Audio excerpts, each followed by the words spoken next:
আমার বুকমার্কের বাহার দেখো গো, আমার বুকমার্কের বাহার। এটা হচ্ছে আমার বাংলার কবিতা বই। আমার ম্যাডাম আছে, আমার ম্যাডাম প্রত্যেক সপ্তাহে আমাকে কিছু পদ্য দেয়। সেই পদ্যগুলো, সেই কবিতাগুলো আমি এই খাতাতে লিখি। আর এখান থেকে আমাকে আমার সংযুক্তা মুখোপাধ্যায় ম্যাডাম, যিনি আমার আবৃত্তির ম্যাডাম, সেই ম্যাডাম আমাকে দেয়। এবং প্রত্যেক সপ্তাহে আমরা 5টা করে পুরনো কবিতা পড়ি আর একটা করে নতুন কবিতা শিখি।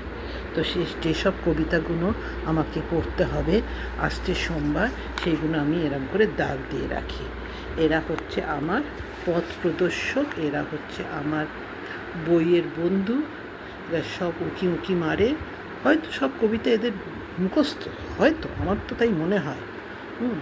কারণ এদের চোখ মুখের ভাব দেখলে মনে হয় কবিতা পড়ে পড়ে তারা একদম মন্ত্রমুগ্ধ, তাই না?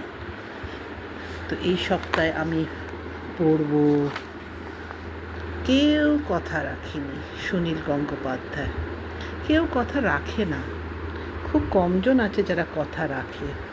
একগুচ্ছ চাবি, এই চাবিগুলো সেই চাবি না, এইগুলো হচ্ছে মানসিকতার চাবি। এইগুলো হচ্ছে বেঁচে থাকার যে আছে না, বেঁচে থাকার জন্য যে মন্ত্র আছে, সেই মন্ত্রের চাবি। এইটা হচ্ছে শাড়ি।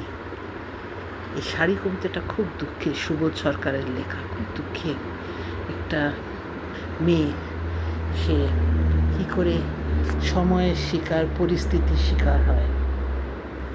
এটা হচ্ছে জয় গোস্বামীর মেঘ বলতে আপত্তি নেই, মেঘ বলতে আপত্তি নেই। আর আছে জল তরঙ্গ, অরুণী বাসু লেখা। তো এই 5টা কালকে সোমবার দিন আমাকে পড়তে হবে, আবৃত্তি করতে হবে রাদার। আর নতুনটা আর এই কালকেই পেয়ে যাব, তখন সেটাকে আমাকে আবার নতুন করে লিখতে হবে এই খাতায়। সুন্দর লাগছে না? আমার তো খুব ভালো লাগে, আমার এই বইটা খুব ভালো লাগে।